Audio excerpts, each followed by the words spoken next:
ज्यादा शिकार होते हुए दिखाई दे रहे हैं और उसकी वजह है E20 ब्लेंडेड पेट्रोल और उसके इस्तेमाल से हो रही दिक्कतें। आज मैं भारत के सड़कों पर अपनी कार और बाइक चलाने वाले नाराज हर वो भारतीय के सवाल, हर वो जनता के सवाल लेकर भारत के परिवहन मंत्री नितिन गडकरी के साथ इस फ्लाइट में बातचीत करने वाली हूं, ये समझने के लिए कि क्या उन्हें पता है कि जमीन पर जनता उनसे कितने सवाल पूछ रही है।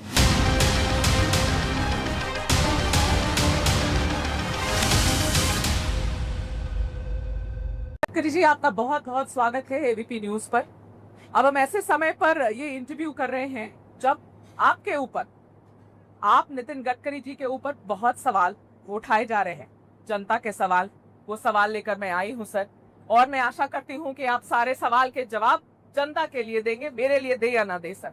और पहला सवाल, और सारे सीधे सवाल होंगे आपके लिए। पहला सवाल मेरा आपसे यही है सर कि पिछले वीक आप पहली बार आपने इस बात को माना कि mileage ethanol E20 blended petrol से होती है। अगर आपने ये बात पिछले वीक मानी सर, तो लोग अब ये सवाल पूछ रहे हैं कि पहले तो नितिन गडकरी जी ने कभी ये बात नहीं मानी थी कि एथेनॉल से माइलेज कम होती है। जब हरदीप पुरी जी ने ये बात मानी तब उन्होंने मानी, जब ARAI की रिपोर्ट लीक हो गई जिसमें कहते हैं कि माइलेज कम होती है, तब नितिन गडकरी जी ने मानी। ऐसा क्यों? पहली बात तो मैंने मानी है, जो बात बता रही है ठीक नहीं है। ठीक है, आप बताइए। आप पहली बात समझ लीजिए कि विषय टेक्निकल है। ठीक है, वाक्यों को छोड़ देना और एक आधा वाक्य खड़ा करके बात करना, नहीं, ये आपकी इंटरव्यू थी। ये ठीक नहीं, ऐसा मैंने कहा नहीं। ठीक है, आपने क्या कहा? मैं आपको समझाना चाहता हूँ। बोलिए। इथेनॉल की कैलोरिक वैल्यू और पेट्रोल की कैलोरिक वैल्यू में फर्क है। हर फ्यूल के कैलोरिक वैल्यू अलग अलग होती है। ठीक है, पर जब हम लोग शहर के अंदर घूमते हैं तो गियर बदलते रहते हैं। तो गियर जब बदलते रहते हैं, हाँ, तो शहर के अंदर में इथेनॉल और पेट्रोल डालकर जो आता है, हाँ, उसका एवरेज लगभग सेम आता है। पर जैसे हम एक हाईवे से 100 किलोमीटर दौड़ रहे हैं, तो उसमें जब ये करेंगे तो उसमें एवरेज में थोड़ी कमी आती है। ये ठीक है। सच है। आप एक मिनट पहले सुन लीजिए। बोलिए। और आप ये पूरी बात टेक्निकल है, हाँ, और बिना समझे एक वाक्य पर अर्थ निकाल के मत करिए। ठीक है। दूसरी बात, हाँ, फ्लेक्स इंजन का मतलब ये होता है हाँ, कि जिसमें 100% पेट्रोल और 100% इथेनॉल डाला जाता है। और इथेनॉल डालो या पेट्रोल डालो, अब ये इंजन, ये कंपनी जो मेरे पास टोयोटो है, उसमें 100% इथेनॉल डाला जाता है। इसको फ्लेक्स इंजन कहते हैं। कितना भी पेट्रोल डालो, कितना भी इथेनॉल डालो, प्राइस के ऊपर है। अब इथेनॉल का प्राइस समझो 75 रुपीज लीटर है और पेट्रोल 120 रुपए है, तो आपको स्वातंत्र है कि आप 100% इथेनॉल डालो। वो बात ठीक है, पर मैडम जल्दी मत करिए, थोड़ा समझ लीजिए। ठीक है, आप बताइए। लेकिन मगर सवाल तो आएंगे सर। अरे सब सवाल को देता हूँ, ठीक है। अगर गलत नहीं हो तो डरना किसको, सब पे जवाब देता हूँ। ठीक है, बताइए। बात, हाँ, आपको ये मालूम है क्या, जब गाड़ी चलती है हाँ, तो उसका मतलब है वो इलेक्ट्रिक बैटरी चार्ज होती है। हाँ, फ्लेक्स इंजन में इलेक्ट्रिक बैटरी चार्ज होती है। तो इलेक्ट्रिक बैटरी में 60% वो बिजली देती है, तो 40% फ्यूल में चलती है और 60% बिजली देती है। ठीक है। अब जब शहर में तुम गियर ज्यादा बदलाओगे, हाँ, ब्रेक दाबोगे, हाँ, तो पावर और ज्यादा तैयार होती है। हाँ, तो पावर ने तैयार का एवरेज जो होता है वो ज्यादा आता है, वो कॉम्पेंसेट होता है। पर ओवरऑल एक बात सच है कि पेट्रोल और इथेनॉल की तुलना में हाँ, इथेनॉल की कैलोरिक वैल्यू कम है, हाँ, तो नेचुरली दोनों में फर्क है। तो माइलेज कम होती। सवाल यही था कि ब्लेंडेड ब्लेंडेड पेट्रोल जब यूज कर रहे हैं तो माइलेज कम होगी कि नहीं, बस इतना ही पूछा मैंने। आप गलत बोलती हो, फिर समझो। आपके मन में जो है वो बात को मत धसा दो। मैं दूसरी बात पूछ रहा हूँ आपको, हाँ, कि जब ब्रेक लगाएंगे, हाँ, और जब एवरेज कम होता है, हाँ, उतनी बिजली ज्यादा तैयार होती है। ठीक है। क्योंकि जब ब्रेक मारते हो, हाँ, तो उसमें नेचुरल कोर्स में बिजली तैयार होती है, तो इलेक्ट्रिक से ज्यादा का एवरेज मिलता है। ठीक है, चलिए अब मैं आपको एक बात बताती हूँ। हाँ। मेरे एक गाड़ी जो मैं इस्तेमाल करती हूँ वो पेट्रोल की है, और मैं आपको ये बताना चाहती हूँ 2023 के बाद खरीदी हुई, 2023 में खरीदी हुई गाड़ी है। मैं अज्यूम कर रही हूँ कि E20 कंप्लायंट होगी सर। मेरी गाड़ी पहले मुझे एवरेज लगभग 10 से 11 दे रही थी सिटी के अंदर। सिटी के अंदर 10 से 11 का एवरेज दे रही थी, आज वो गाड़ी मुझे 7 की एवरेज दे रही है और मुझे समझ में नहीं आ रहा कि गलती कहाँ करी है हमने। वही ट्रैफिक है, वही रोड है। आपने एवरेज कैसे चेक किया? सर हम तो माइलेज के हिसाब से ना, जैसे हमेशा चेक करते हैं वैसे कैसे चेक करते करते हैं। हैं? तो आप मुझे, मेरा ड्राइवर ही चेक करके बता रहा है माइलेज। देखिए, हाँ आप कोई भी बात करनी है तो पूरे उसकी जानकारी ठीक लेकर है, आप technically बताइए सर। करें। हाँ पहली बात आप रही है, आपकी गाड़ी का इंश्योरेंस है, उसके लिए कोई प्रॉब्लम नहीं। आपके गाड़ी को कंपनी की गारंटी है, उसमें कोई फर्क नहीं है कि इथेनॉल डालने से। आपकी गाड़ी आप सर्विस स्टेशन में अथोराइज कंपनी के डीलर के पास भेजिए और वहाँ मशीन होता है, ठीक है, एवरेज अपने आप और मैं अपने गाड़ी में नहीं चेक कर, ठीक है, उसको एक मशीन होता है, वो मशीन किसी के घर में नहीं होता है, ठीक है। वो वहाँ होता है, वो चेक करिए। पर आप नहीं मानेंगे कि ब्लेंडेड पेट्रोल की वजह से मेरी माइलेज कम हुई है, आप नहीं मानेंगे। तब मानेंगे हाँ जब आपके पास जाकर वो एवरेज मशीन में रिकॉर्ड आएगा, तब सच। तब मानेंगे। वैसे देखिए, हाँ मैं आपको ये बार बार एक्सेप्ट कर रहा हूँ कि कैलोरिक वैल्यू यानी उष्मांक, ठीक है। तो ये जो इथेनॉल और पेट्रोल है इसमें हाँ, फर्क है। हाँ और इसलिए आप जरूर, आपकी गाड़ी कौन सी कंपनी की है? ये होंडा सिटी है, पेट्रोल Honda वाली City है। होंडा सिटी है। आपकी गारंटी पीरियड में है। हाँ होनी चाहिए, पता आप नहीं। तुरंत जाकर हाँ डीलर के पास जाइए, पूरा चेक करिए।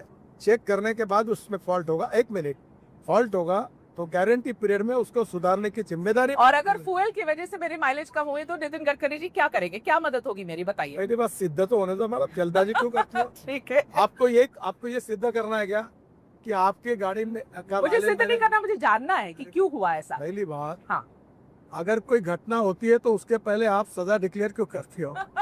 कभी तो एविडेंस के बिना, तथ्यों के बिना हाँ। चेक करो, ठीक है, डीलर के पास जाओ और डीलर बताएगा कि आपका एवरेज कम हुआ है। ठीक है। आपके कंज्यूमर कोर्ट में केस डाल सकती है ना। अब मैं ये सब करने जाऊं, मैं ये सब करने जाऊं। लॉ हाँ ऐसा है। पर अगर फ्यूल अगर से कम हुई है, टीवी पर बोले नहीं, हाँ आपके मुंह से शब्द नहीं निकला और कोई आपके ऊपर एफआईआर डाल देगा कि इसने मेरे खिलाफ गलत पर बोला, मेरी अगर तो फ्यूल चलेगा से क्या? कम हुई है तो मैं नितिन गडकरी जी के पास वापस आऊंगी और आप उसका जरूर निकाल आइए। निकालेंगे। मेरे पास है। आपने जिस दिन से ये बोला, आपने बोला ना वीडियो पे जाकर कि भाई जिसको भी प्रॉब्लम है वो मेरे पास आओ, जिसको भी प्रॉब्लम है डीलर के पास जाओ, बताओ मैं हूँ यहाँ पर, अगर कोई परेशानी है मेरे पास आओ। सर जिस दिन से आपने ये बात बोली है उस दिन से इतने सारी आम जनता अब खड़े होके वीडियो बना रही है, जिनकी गाड़ी सीज हो गई है, जिनकी गाड़ी बंद हो गई। मैं एक एग्जांपल देना चाहती हूँ जो मुझे बहुत लगा कि ये इस बच्चे की बात आप तक पहुंचनी चाहिए। 20-22 साल का बच्चा लग रहा था। मैं एक रील मैंने इंस्टाग्राम पे देखी, फोक्सवैगन की नई गाड़ी चला रहा था वो, गुरुग्राम का, गुड़गांव का रील था ये। वो लड़के ने बोला कि गाड़ी से वो निकला और रास्ते में गाड़ी बंद हो गई, इंजन उसकी बंद हो गई। उसने फोक्सवैगन को फोन किया, गाड़ी टो की गई, टो करके फोक्सवैगन ने अपने गैराज वो लेकर गए। वहां पे लगभग 10 ऐसी और गाड़ियां थी जिसपे सेम प्रॉब्लम था। उसको बोला गया कि तुम्हारा फ्यूल पंप देखिए, उसमें प्रॉब्लम है और एथेनॉल की वजह से ये प्रॉब्लम हुई, उसको बताएंगे। अब आप उसको क्लैरिफाई करिए। चैलेंज, मैं हाँ। किसी के क्रेडिबिलिटी को चैलेंज नहीं करता जी पर मैं आपको प्रश्न पूछना चाहता हूँ। हाँ सुजुकी कंपनी वर्ल्ड फेम है, मारुति सुजुकी जापानी है, कंपनी, ठीक है, ठीक है। ठीक है, मार्केट में 40% उनका मार्केट शेयर है ठीक है, पेट्रोल की गाड़ियों में, ठीक है। ठीक है। उन्होंने, उनके एग्जीक्यूटिव डायरेक्टर ने ऑफिशियली कहा कि हमारे पास इथेनॉल एज ए फ्यूल के कारण एक भी तकरार नहीं है। ठीक है। आप एक काम करिए, कभी कभी गलत फहमी के कारण कुछ भी तकलीफ हुई तो एक आता है, जैसे मैं आपको एक बात बता दूं, अब नाम बता दूं, इंडियन एक्सप्रेस ग्रुप के नागपुर में लोकसत्ता पेपर है, उसके मुख्य संपादक है देवेंद्र गावड़े। ठीक है। उनने मुझे एक दिन फोन किया कि मेरी गाड़ी बिगड़ी हुई है और मैकेनिक कह रहा है इथेनॉल के कारण बिगड़ी है। अब मैं नाम बता रहा हूँ आपको। फिर मैंने पूछा आपकी गाड़ी कौन से कंपनी की है? बोले जीप। तो बोला जीप कंपनी की डीजल की है कि पेट्रोल की है? बोले डीजल की है। तो बोला गावंडे साहब, डीजल में इथेनॉल ही नहीं डाला जाता तो बिगड़ कैसे इथेनॉल के कारण? तब उनके समझ में आया कि उनको गुमराह किया गया। हाँ लेकिन हर कोई गुमराह हो रहा है सर, हर कोई जो अपनी कंप्लेन ला रहा है वो गलत है। मैं आपको एक बात बता दूं, हाँ जो भी तकरार होगी उसका मैं सम्मान करता हूं, ठीक है, पर तकरार तो सही सिद्ध होनी चाहिए ना। ठीक है, सिद्ध कर लीजिए। कहने के ऊपर कार्रवाई होनी चाहिए। नहीं, आप तकरार सिद्ध कर लीजिए, कंप्लेन है सिद्ध करिए। मेरी आपसे एक रिक्वेस्ट है कि जितने लोग हैं उनको बोलो, अभी एक गाड़ी पटना में हुई, वो गाड़ी टोयोटा कंपनी ने लाई, जो आ रहे उनकी गाड़ी ले रहे, चेक की, उसमें पानी अडल्ट्रेशन डाला हुआ निकला। अब मैं आपको बताता हूँ, मैं किसी के इंटेंशन पे चार्ज नहीं करता। अभी एक बात तो ऐसी है कि ये जो 22 लाख करोड़ का इंपोर्ट होता था हाँ, विदेशों से, हाँ, नेचुरली इथेनॉल ये स्वदेशी ऑप्शन है। जब मैंने इलेक्ट्रिक व्हीकल की बात की है हाँ, और इलेक्ट्रिक स्कूटर कार जब लॉन्च हुई थी तब भी ऐसी बातें आई थी। हाँ, अब कोई तकरार नहीं करता। और शुरुआत के समय कभी गलत फहमी के कारण और कभी एक आधे इसमें प्रॉब्लम भी आ सकता है, ठीक है, तो आ सकता है। तो आप पहली बात तो एक काम करिए कि जितने जितने लोग आपको मिलते हैं उनको कहिए कि आप डीलर के पास जाकर रजिस्टर करके उसका चेकिंग करके करिए। ठीक है। आपकी गाड़ी गारंटी पीरियड में है, आपका इंश्योरेंस आपके पास है, हाँ, और उसमें कुछ भी होगा तो कंपनी उसके लिए तो जिम्मेदार है। जितने जो लोग भी कंप्लेन कर रहे थे, जिसको आपने कहा कि किसी को प्रॉब्लम है मेरे पास आओ, तो आप जनता को बता दो सर, आप कैमरा पर हो, जनता को बता दो कि कैसे नितिन गडकरी जी के पास कैसे पहुंचना है। अगर मेरी कंप्लेन है तो हाउ मैंने ऑलरेडी आह्वान किया था हाँ, कि जिनको प्रॉब्लम आता है पहले आप उस कंपनी के डीलर के पास जाके आपकी कंप्लेंट रजिस्टर करो, ठीक है, और रजिस्टर कंप्लेंट तुरंत हाँ, मेरे मिनिस्ट्री के वेबसाइट पर मुझे ईमेल कर दो, ठीक है। मैं उसकी इंक्वायरी करूंगा। आप और अभी कॉग्निसेंस लेंगे? तक, हाँ बिल्कुल, ठीक है। अभी तक मुझे एक भी कंप्लेंट नहीं मिली है। आपको अभी तक एक भी कंप्लेन नहीं मिली है, और आप मिनिस्ट्री के वेबसाइट पर मैं जाकर आपको एक प्रश्न पूछता हूँ, जब आप इतना अभ्यासपूर्ण बोल रही हो, हाँ, तो आप एक बताइए कि आपके नजरों में इथेनॉल के कारण जिनकी गाड़ी यानी इसकी बिगड़ी हुई है, हाँ, ऐसे दो चार नाम अगर ध्यान में होंगे तो बताइए मुझे। नहीं तो मैं अपनी कंप्लेन भी डालूंगी। कंप्लेंट में तो अभी तक आपने गई नहीं डीलर के पास। नहीं तो अब डीलर के पास जाने के अब बाद मुझे ही आऊंगी बताइए, आपके आपकी पास में। तबीयत खराब हो गई हाँ, तो घर में बैठ के डॉक्टर को गालियां दोगी क्या? घर में पहले बैठ के जाओ, कोई किसी को चेकअप गालियां नहीं करो। दे रहा है नहीं, नितिन पहले सर, दवाई ये लो। बहुत ही गलत बात है। इतने सारे लोग अब बना के अपनी वीडियो और रील डाल रहे हैं। नितिन गडकरी जी, पहले आप तो पहले बता दो कि किस वीडियो ईमेल आईडी पर लिखना है। सोशल मीडिया पे हाँ, जिन्होंने वीडियो डाले हैं हाँ, वो टोटल 53 लोग हैं शुरुआत के, मेरे पास उनके नाम है। ठीक है, मैं इस विषय में ज्यादा नहीं जाना चाहता। चलिए वो मैंने बदमाश एक बार है, कह चुका हूँ, इन्फ्लुएंसर्स हैं। इथेनॉल के खिलाफ छोड़कर हाँ। अब रोड का काम निकाला। अभी रोड में गड्ढे पड़ रहे करके फोटो डाल रहे हैं। वो यहाँ भी तक पूछना पड़ेगा आपसे, वो भी पूछना ही पड़ेगा आपसे। गड्ढे तो थे ही, अरे भाई कोई नहीं जान के बना दिया क्या तो किसी ने? आप एक पूछ रहा हूँ, हाँ, ये मिसिंग लिंक मैंने बनाया क्या? अरे मिसिंग लिंक के लिए आपसे मैं पूछ थोड़ी रही हूँ, मैं तो दिल्ली देहरादून के बारे में सोशल पूछ रही मीडिया का हूँ। छप क्या है ना। ठीक है, तो आप जिस सोशल मीडिया की बात कर रहे हो, हाँ। उसमें मिसिंग लिंक बिगड़ने के बाद मेरा है। फोटो लगा के एलिगेशन लगा, अच्छा, उसका जवाब कौन मैं देगा? नहीं पूछ रही हूँ मिसिंग लिंक के लिए, आप- मैं आपसे, आप मैं पूछिए आपको नहीं। दिल्ली देहरादून पूछूंगी सर, उस पे गड्ढे हुए थे सर। आप लोगों ने कितने कितने हजार करोड़ की सर, 12,000 करोड़, किसी ने बोला 29,000 करोड़, इतने हजार करोड़ की आप बना देते हैं हाईवे, और आपने एकदम बेस्ट टेक्नोलॉजी, बेस्ट मटेरियल, पहली बारिश गड्ढा हो जाता है, फिर आप कहेंगे कि सवाल पूछो तो गलत है। ऐसे कैसे? मैं एंटी नेशनल थोड़ी हो जाऊंगी सवाल पूछूंगी तो। आप बहुत नेशनल हो। हाँ, तो अब आपको एक बात बता दूं, बोलो। कोई भी कोई भी मशीन यंत्र होता है उसकी सर्विसिंग होती है। हाँ, सर्विसिंग में उसके स्पेयर पार्ट्स में कभी बहुत कम ज्यादा होता है। ठीक है, मैं ये नहीं दावा करता हूँ कि हमारे यहाँ कोई गड्ढे नहीं पड़े। हमारे यहाँ देहरादून के ऊपर एक गड्ढा पड़ा, हाँ, वहाँ पानी का ड्रेनेज सिस्टम था। हाँ, वहाँ के किसानों ने जमीन नहीं दी, तो जमीन न देने के कारण वो काम अधूरा रह गया और वो ड्रेनेज वही छूट गया। वहां से ड्रेनेज होना था। वहाँ से पानी आया, ठीक जब है, बरसात आई, हाँ, हाँ, पानी आने से वो बह गया। तो ये घटना तो सच है। ये बात आप लोगों ने क्यों फिक्स नहीं करी? क्यों ये चीज को आप लोगों ने क्यों समय रहते ठीक नहीं किया? आपको जैसे ही ये घटना आइडेंटिफाई, उसको तुरंत काम करके ठीक किया। पहले ही होना था ना सर। पहली बात, हाँ, तो गड्ढा होने के पहले क्या मेरे को सपना आएगा या होने वाला है? पर आपको पता था कि नीचे वहां ड्रेनेज नहीं हो पा रही है? नहीं होता मैडम, तब? ये टोटल 225 किलोमीटर का रोड है और उसमें 6 इंच में हाँ, वो पाइप कहाँ जुड़ा और कहीं नहीं जुड़ा है ये कोई समझ नहीं सकता। ठीक है, ये जब पानी आता है, ठीक है, और पानी के कारण जब पानी आ गया और वो गिर गया तब ध्यान में आया, तो उसके बाद तुरंत उसको पाइप को दुरुस्त किया, हाँ, और उसको ठीक किया। ठीक है। अब मेरा सवाल आपसे ये है कि ARAI की रिपोर्ट जो लीक हुई है, जिसको आपने सार्वजनिक नहीं किया है, ARAI की रिपोर्ट जो लीक हुई है, उस रिपोर्ट में ये बात 2-3 बात मानी गई हैं कि जो फ्यूल पंप है, जो रबर के पार्ट्स हैं, उनमें खराबी आ सकती है अगर आप E20 एथेनॉल यूज करते हैं, जो कि E10 कंप्लायंट इंजन है उसमें, और ये भी बात आई है कि माइलेज 6% तक कम हो सकता है। अब मुझे आप पहले ये बात बताइए कि नितिन गडकरी जी को तो ये पहले से पता होगा कि ARAI की रिपोर्ट में ये बात है, रिपोर्ट तो पहले की है, आप लोग उसको सार्वजनिक कर भी नहीं रहे। उसके बाद भी नितिन गडकरी जी ने लंबे समय तक ये बात मानी नहीं है। जनता पूछ रही है कि अब जब लीक हो गई रिपोर्ट, तब गडकरी जी बोलते हैं हाँ हाँ माइलेज कम हुआ। पहले तो ये बात ही नहीं मान रहे थे। तो अब पहले आपसे कोई सवाल, जो बोल रहे हैं उसका कोई संबंध नहीं संबंध है। पहले दिन से कह रहा हूँ हाँ, कि इथेनॉल की कैलोरिक वैल्यू, मैं टेक्निकल बात कर रहा हूँ, और पेट्रोल के कैलोरिक वैल्यू में फ़र्क है।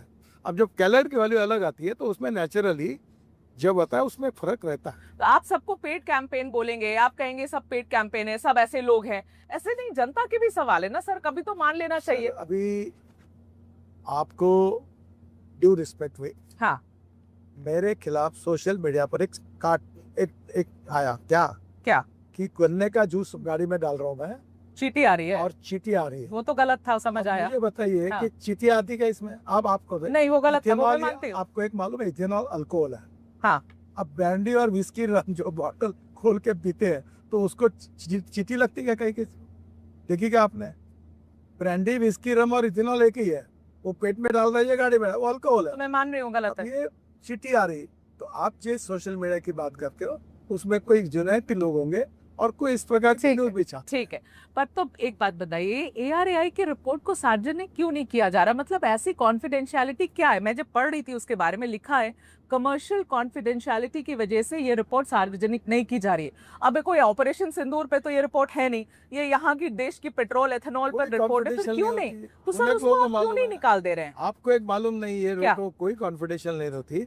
ARAI की रिपोर्ट सब डिपार्टमेंट में जाती है। हाँ, और अनेक ऑटोमोबाइल कंसर्न इसको जाती है। हाँ, जिनको मतलब सब जगह आपको पता है कि हाँ, वो उसको RTI के अंदर उसको नहीं दिया वो रिपोर्ट। ARAI की रिपोर्ट सब मिनिस्ट्री में आती है, हमने कोई गुप्त छुपा के रखा नहीं। तो फिर उसको आप ही क्यों नहीं रिलीज कर देते? आप रिलीज कर दे दीजिए जनता को। ऐसी पद्धत नहीं, ऐसे 1000 रिपोर्ट्स आते हैं, मैं हर पर रिपोर्ट ये एक रिपोर्ट तो लोग जानना चाहते हैं ना सर। जो जानना चाहता है उसको मिल गया रिपोर्ट, वो राइट ऑफ इंफॉर्मेशन भी मांग सकता है, रोका किसने है? अच्छा ठीक है, अब मुझे जरा एक बात बताइए गडकरी जी, मतलब आप एथेनॉल की बात आप 2004 से करते आ रहे हैं बात, मतलब मेरे सामने भी आपने कितनी बार बायोफ्यूल्स की बात करी, ऑल्टरनेट फ्यूल्स की बात करी, देश को आगे बढ़ाना है, सब लोग ये बात समझते हैं, लेकिन इतने सारे सवाल जवाब इस बार आपको समझ में आ रहा है कि सबसे ज्यादा टारगेट आपको किया जा रहा, क्यों? क्योंकि देश की जनता अभी सीरियसली कंफ्यूज है कि नितिन गडकरी जी के पास पेट्रोलियम का पारभार है कि इनके पास ट्रांसपोर्ट का डिपार्टमेंट है। लोग को लग रहा है कि कोई भी पेट्रोलियम, कोई भी ethanol, anything biofuel Nitin Gadkari से पूछो। आपके पास तो पेट्रोलियम मिनिस्ट्री है नहीं। एक्चुअली जनता सारे सवाल आपसे पूछ रही है क्योंकि आप एथेनॉल आप एथेनॉल के ब्रांड एम्बेसडर बन के बैठे हुए। आप तो पहली बात तो आप नसीब की कि आपने इथेनॉल का कहा। इस देश में 22 लाख करोड़ का पेट्रोल डीजल का इंपोर्ट होता है। हाँ, उसमें 40% एयर पोल्यूशन ये पेट्रोलियम फ्यूल के कारण होता है। हाँ, दिल्ली में आम लोगों के स्वास्थ्य में बहुत बड़ा परिणाम हुआ है। तीसरी बात, ये 22 लाख करोड़ देश के बाहर जाते हैं। हाँ, ये देश के किसानों के पास जाए। केवल सरकार ने एक निर्णय किया कि मक्के से इथेनॉल बनाने का, तो 1200 रुपए क्विंटल मक्के का भाव जो मार्केट प्राइस थी, कमर्शियल प्राइस, और MSP 1800 रुपए क्विंटल थी, वो भाव 2600 रुपए और 28 रुपए क्विंटल हुआ। ठीक है। पहली बात, मैं 2004 से जब मंत्री नहीं था तब स्वदेशी, स्वावलंबन और राष्ट्रवाद की बात करता हूँ। हमारा देश आत्मनिर्भर बनना चाहिए। हमारा किसान केवल अन्नदाता नहीं, ऊर्जा दाता, ईंधन दाता, हवाई ईंधन दाता, बिटुमिन दाता, हाइड्रोजन दाता बनकर गांव समृद्ध संपन्न बनने चाहिए। आप सबसे पहले एक बात बोलते नहीं जिनकी आवाज आपके पास नहीं पहुंची। इस देश के किसानों के जेब में एडिशनल 2 लाख करोड़ रुपए पहुंचे ये इथेनॉल के कारण। ठीक है। दूसरी बात है, मैं इथेनॉल की बात करता हूँ, मैं मिथेनॉल की बात करता हूँ, मैं हाइड्रोजन की कार की बात करता हूँ, मैं इलेक्ट्रिक की सब गाड़ी लॉन्च मैंने की, अल्टरनेटिव फ्यूल और बायोफ्यूल की बात करता हूँ। मेरा मंत्रालय इंजन के जो मशीन्स है उसके स्टैंडर्ड्स तय करता है, उसके स्पेयर पार्ट्स के, और जो है उसको मान्यता देता है स्टैंडर्ड्स को। फ्यूल को क्या करना, कितना ऐड करना, नहीं करना, ये पेट्रोलियम मिनिस्ट्री का सवाल है। तब भी सारे सवाल तो आप भी बोलते हो। हाँ, बोलो सर। इथेनॉल के बारे में रेट होता है कैबिनेट में। हाँ, टेंडर निकलता है, उसके बाद रेट फिक्स होता है। हाँ, दूसरी बात, इस देश को आत्मनिर्भर बनाना, हाँ, इस देश के किसानों के जेब में पैसे जाए, वो आत्महत्या ना करे, इस देश के गांवों का, गरीबों का कल्याण हो, युवा ग्रामीण क्षेत्र में युवाओं को रोजगार मिले। हाँ, और दिल्ली जैसे प्रदेशों में प्रदूषण के कारण इतने लोग तरसते हैं, वो प्रदूषण समाप्त हो।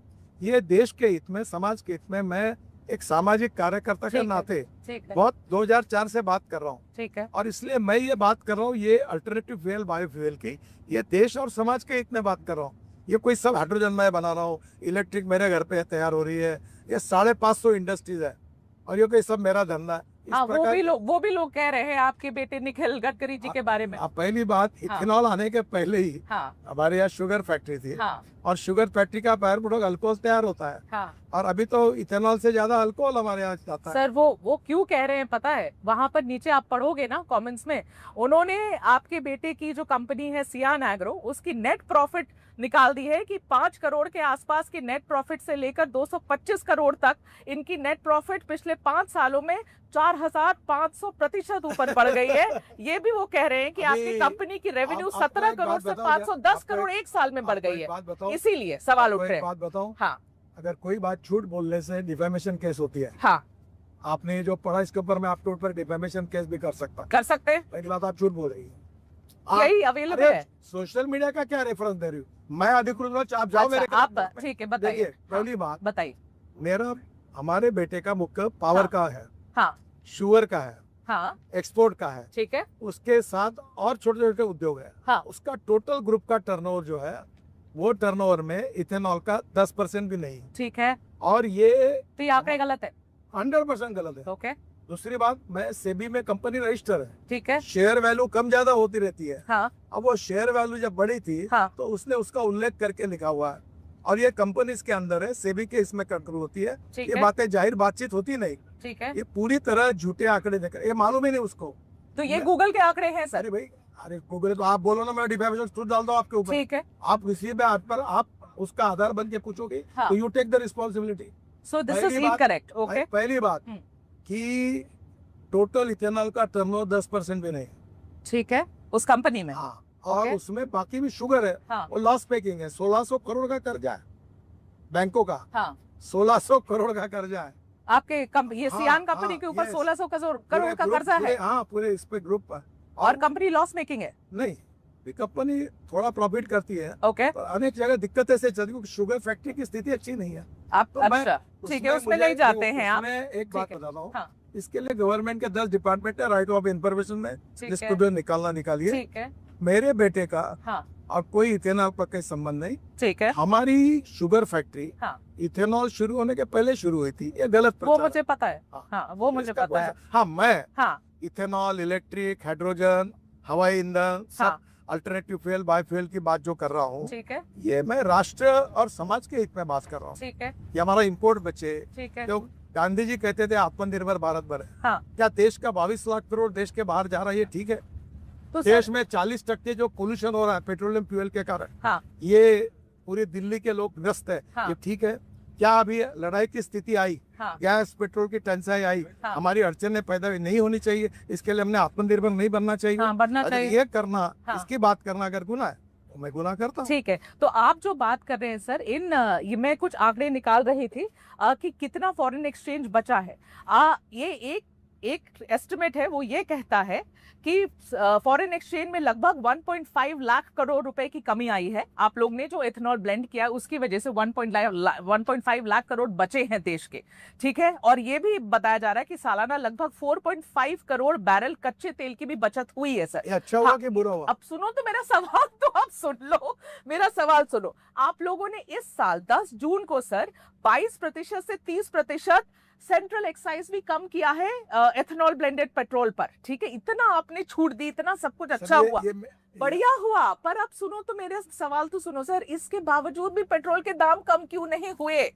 सवाल ये है। ये सब सवाल आप पेट्रोलियम मिनिस्टर को पूछो। अच्छा, ये बढ़िया है। अभी आप देखो, आप क्या करती है, आप तबला डग्गा बजाती है। अरे क्या तबला बजाती हूँ? आप अभी मुझे पूछ रहे हैं कि तुम पेट्रोलियम मंत्री हो, ये भी तुम बोलोगे, और फिर मुझे सवाल पूछते हो, जवाब तो सर आप इथेनॉल करते हो ना। अभी आप बताओ सर, आप भी तो इथेनॉल के चैंपियन बन के घूमते हो ना सर? नहीं, मैं कोई चैंपियन सर्टिफिकेट मांगने नहीं घूम रहा, मैं आपको जवाब देता हूँ। बताइए, जवाब दीजिए। ये जो मार्केट है वोलेटाइल है, जब एकदम 120 बैरल तक भाव जाता है, $120 तक, तब हम भाव बढ़ाते नहीं, ठीक है। और जब $60 जाता है तो उसको कॉम्पेंसेट करते हैं, ठीक है। ये इससे मेरा कोई संबंध नहीं है, ये है। नीति तय करना भारत सरकार में पेट्रोलियम मिनिस्टर का काम है, ठीक है। एक केवल आपको लॉजिक बताता हूँ, जब महंगा हो जाता है तो रेट वही होता है, जब सस्ता हो जाता है तो वही होता है। ये कॉम्पेंसेट करा है सरकार ने, केवल जानकारी के लिए आपको बता रहा हूँ। पर जनता तो पूछ रही है कि इतना अच्छा हो रहा है, आपको फायदा हो रहा है, तो हमारे क्यों नहीं आप कम कर देते हैं रेट्स पेट्रोल के? इसके लिए जो ब्राजील में पद्धति है ना, वो क्या? कैसी है कि एक ऑप्शन है? पेट्रोल पंप पे, हाँ हाँ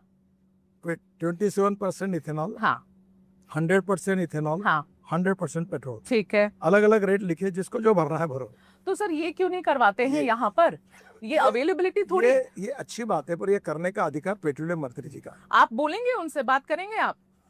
ये आपको बता के नहीं कर रहा हूँ, मैं उनसे बातचीत पर करूंगा। सर देखिए, मैं भी आपको बताती हूँ कि मैं गाड़ी में जब पेट्रोल अपना भराने जाती हूँ तो मेरे पास ऑप्शन थोड़ी है कि एक्सपी 100 मुझे एक्सपी, अगर मान लीजिए मेरे पास 170 आप लोग देते एक काम करिए कि ये प्योर जो पेट्रोल। ब्राजील वाली बात है ना, हाँ एक बार आप पूरी साहब से भी बात करिए, मैं भी करूंगा। बिल्कुल करूंगी, मैं तो तो फिर पूछूंगी क्या है, उससे। जिसको भरना भरो, नहीं भरना मत भरो। अच्छा है। लेकिन सर एक्स जो प्योर पेट्रोल है एक्सपी 170 रुपीज पर लीटर, 170 रुपए प्रति लीटर, सर कौन भराएगा गाड़ी में, बताओ? देखिए आप एक काम करिए, हाँ ये पेट्रोलियम विषय के जितने प्रश्न है ना, उसके ऊपर जानकारी मुझे है सब, हाँ। पर मेरा देना उचित नहीं है। अब वो पेट्रोलियम मंत्री से ही बात करें। मेरा ये सवाल है सर कि नीति आयोग 2021 में एक रोड मैप उन्होंने निकाला था, एथेनॉल का रोड मैप क्या होना चाहिए आपने देश अभी में। बताया हाँ कि सबकी आपने जिम्मेदारी, आप जवाब देते हो, हाँ। तो आप मुझे मेरे डिपार्टमेंट से संलग्नित पूछो। आप नीति आयोग और पेट्रोलियम मिनिस्टर के सवाल नहीं, मत वो पूछो। आप ही के डिपार्टमेंट से पूछ रही हूँ कि उसके रोड मैप में ये था कि एथेनॉल ब्लेंडिंग 20% एथेनॉल ब्लेंडिंग 2030 तक रोल आउट करनी है। लेकिन सर आप लोगों ने उसको जल्दी कर लिया, आप मैनेज कर लिया, आप सक्सेसफुल रहे, 5 साल पहले हो गया। अब जब परेशानी होने लगी तो लोग ये सवाल पूछ रहे हैं कि 5 साल पहले क्यों, ये जल्दी क्यों? पहली बात तो ऐसा है, हाँ। इतना इथेनॉल ही बनता नहीं था, हाँ ठीक है। धीरे धीरे बनने लगा। हाँ बनने लगा, इंपोर्ट कम हुआ, हाँ तब इथेनॉल उतना ऐड होते गया। तो अवेलेबिलिटी ऑफ इथेनॉल तो अभी हुआ है ना, इसके पहले तो शॉर्ट तो सप्लाई। हम आराम से ये नहीं कर सकते थे सर? कि आप मुझे बताइए, देश हाँ। का इंपोर्ट जो है हाँ। वो जल्दी कम नहीं करना चाहिए। करना देश चाहिए, का लेकिन प्रदूषण कम परेशान नहीं, क्यों हो रहे देश हैं का सर? प्रदूषण कम नहीं करना ठीक है, करना चाहिए। 20% डालने से प्रदूषण कम होता है, वो नहीं करना तो चाहिए। सर आप तो ही अच्छा बताइए काम ना, किया सरकार ने। तो आप भी बताइए ना कि E10 कंप्लायंट जो मशीन है, इंजन है, वो E10 में आप E20 ब्लेंडेड पेट्रोल डाल दे रहे हैं, क्या ये सही है या गलत है? आप मुझे बताइए। टेक्निकली परफेक्ट है। आपको वही बात मैं समझा रहा हूँ, वर्ल्ड में 13 देशों में हाँ ये यही कंपनी ब्रांड है। और आपको लगता कि ये Suzuki, Toyota, hero, Honda, Bajaj, TVS हाँ। अपने स्कूटर में, कार में हाँ। क्या ऐसे बिना टेस्टिंग डालते का? 4 साल टेस्टिंग होता है। पर उसके सर आपके एक- ऊपर, एक- हाँ बोलिए बोलिए बोलिए, हाँ सर्टिफिकेट बोलिए। मिलते हैं, हाँ उसके बाद अनुमति होने के बाद वो डालना है। ठीक है सर, आप टोयोटा की बात करें, जापानीज कंपनी है, आपको मैं बता दूं कि जापान भी अभी तक 2% ही एथेनॉल ब्लेंड किया है, जापान ने नहीं किया उससे आगे सर। समझिए, हाँ जिस देश में अगर फ्यूल अवेलेबल है हाँ, को डालते नहीं, वो सस्ता है, वो इथेनॉल यूज नहीं करते। वहां तो फ्लेक्स फ्यूल इंजन भी नहीं है सर। जरूरत नहीं ना उनको, क्योंकि उनके पास अगर कर हाइड्रोजन सरप्लस हो गए तो काय के लिए करेंगे? तो जब आप आप लोग, मुझे बताओ, दुबई में हाँ। इथेनॉल क्यों डालेंगे? उनके यहाँ तो पेट्रोल है भाई। तो आपके ऊपर जब आरोप लगते हैं कि इतनी जल्दी क्यों कर रहे हैं नितिन गडकरी जी एथेनॉल ब्लेंड करने की, तो आप जवाब क्या देंगे? जनता को क्या जवाब देना चाहते हैं आप? इंपोर्ट कम करना, हाँ स्वदेशी को प्रोत्साहित करना, हाँ देश के प्रदूषण को नष्ट करना, हाँ और इंपोर्ट का बचा हुआ पैसा हाँ। गांव गरीब मजदूर किसान के जेब में डालकर गांवों को समृद्ध संपन्न बनाना, इस विचारों के लिए मैं काम कर। ठीक है, एथेनॉल जब बनता है, हाँ अब खत्म करते हैं। एथेनॉल जब बनता है, पीआईबी ने क्लैरिफिकेशन एक इशू करी है, लेकिन सर एक डॉक्यूमेंट्री आई है, मैं पूछना चाहती हूँ आपसे। बर्नी हाट करके एक जगह है नॉर्थ ईस्ट में, वहां पर एथेनॉल का प्लांट है। वहां एक आदमी ने वो गया और वहां पर पूरी उसने वहां रिपोर्ट बनाई है सर। उस रिपोर्ट को देख के लगता है कि एथेनॉल को लेकर इतनी पोल्यूशन वहां पर हुई है, इतना पानी यूज देखो, होता है मैं आपको एथेनॉल बनने में। तो मैं आपसे क्लैरिफिकेशन जानना चाहती पहली हूँ। बात जाके मैंने तो देखी नहीं जगह, इथेनॉल से कोई पोल्यूशन की आज भी देश में जहाँ जहाँ फैक्ट्रीज है, हाँ किसी के प्रति तकरार नहीं है। नहीं है कोई कंप्लेंट उल्टा आपके नहीं पास? है, उल्टा इथेनॉल एक पूरा 100% ग्रीन फ्यूल है। कितना दूसरा, पानी लगता इथेनॉल है में- 1 लीटर एथेनॉल बनाने में सर? इथेनॉल बनाने में पानी लगता है, लगता पानी है? रिसाइकलिंग होता है। हैवी इंटेंसिव वाटर है। पानी जो होता है ना, स्टीम तैयार होती है, ठीक है। और पानी फिर स्टीम को कंडेंस करके फिर यूज होता है। हाँ तो एक बार पानी होता है, वो बार बार यूज होते रहता है। ठीक है। ठीक है, मैं लास्ट अब आप, ठीक है, मैं बस आप खत्म कर देती हूँ आप मुझे, लेकिन ये समय मेरा थोड़ा सा और ज्यादा था सर आपके लिए। ये अब आपने जब ये एक बात बोली और मैं ये आपसे पूछना चाहती हूँ सर, देखिए ये एक और आंकड़ा है। आप लोग कह रहे थे कि कम होगा आयात कच्चे तेल का। मिनिस्ट्री ऑफ कॉमर्स के डेटा निकाल कर आई हूँ सर, लगातार 2004 से जो आयात है ना, वो भी बढ़ाई चलता जा रहा है। अब एक बात कॉमनली समझे, हाँ। लोक संख्या बढ़ रही है, हाँ गाड़ियों का नंबर बढ़ रहा, हाँ पेट्रोल डीजल का कंजम्पशन बढ़ रहा, तो उसमें इतना इथेनॉल डाल के तो धीरे धीरे आयात बढ़ती जा रही है। ठीक है, मेरा ये सच है। आखिरी इसका सवाल कारण ये आपसे, है हाँ बताइए। कि हमको धीरे धीरे आयात अगर कम करनी है हाँ तो स्वदेशी टेक्नोलॉजी के आधार पर हमको आत्मनिर्भर बनना है। और आत्मनिर्भर बनाने वाला ग्रीन फ्यूल इलेक्ट्रिक है, हाइड्रोजन है, इथेनॉल है, अल्टरनेटिव और बायो फ्यूल, और सब में हमको काम करके हमको देश को इंपोर्ट से बचाना है, प्रदूषण से बचाना ठीक है। मेरा फाइनल सवाल कि जनता ये जानना चाह रही कि E20 जब डालने लगे तो क्यों जनता को बताया नहीं गया ऐसे, मतलब अब जब कंट्रोवर्सी उठ गई तब लोग को पता चल रहा है कि मेरी गाड़ी में E20 ब्लेंडेड पेट्रोल है, क्यों बताया नहीं गया? आपके खुद के टीवी ने हाँ इसके ऊपर बातमी प्रसारित की कि आज के कैबिनेट में ये निर्णय हुआ है इतने रुपए डालने का। आपको शायद सर, आप कैसे भूल आप गए? लोग को बताना चाहिए था जनता को सब- कि तुम्हारी गाड़ी में E20 डल रहा है। आप नोटिफिकेशन चुपचाप से पीछे के दरवाजे से आए? कोई पीछे नहीं। नोटिफिकेशन निकलता है हाँ और उसके बाद होता है। मेरे को इतना ही लोगों से कहना है, हाँ कोई गलतफहमी आप मत बता रखिए। दो सर। हाँ आपकी गाड़ी गारंटी पीरियड में है, हाँ आपका इंश्योरेंस सुरक्षित है, कोई भी तकरार होती है तो डीलर के पास जाइए। हाँ। आपकी गारंटी में आपकी जो भी कुछ है सब तकरार दूर की जाएगी। हाँ। आपका उसका कोई खर्चा लगेगा नहीं। आपकी गाड़ी गारंटी पीरियड में है, किसी के कहने पर विश्वास मत गारंटी रखिए। पीरियड में गाड़ी ना हो तो, गारंटी पीरियड में ना हो और इथेनॉल की वजह से उसके खराब बाद हो रही है तो, सर्टिफिकेट लाओ और हम लोग आप उसको कॉग्निसेंस लेंगे सर? कंपनी उसको पॉकेट में सुधार के देगी। आप कुछ ऐसा सरकार से कहेंगे कि अगर इथेनॉल सरकार की से वजह कहने से की हो जरूरत रही नहीं। है, ऑलरेडी पेट्रोलियम ये जो मैन्युफैक्चरिंग कंपनी ने कहा है हाँ, कि अगर इसके कारण कोई भी तकलीफ होगी तो हम सुधार आप स्टैंडिंग इंस्ट्रक्शन सारी मैन्युफैक्चरिंग कंपनी को दे देंगे सर? देने की जरूरत नहीं।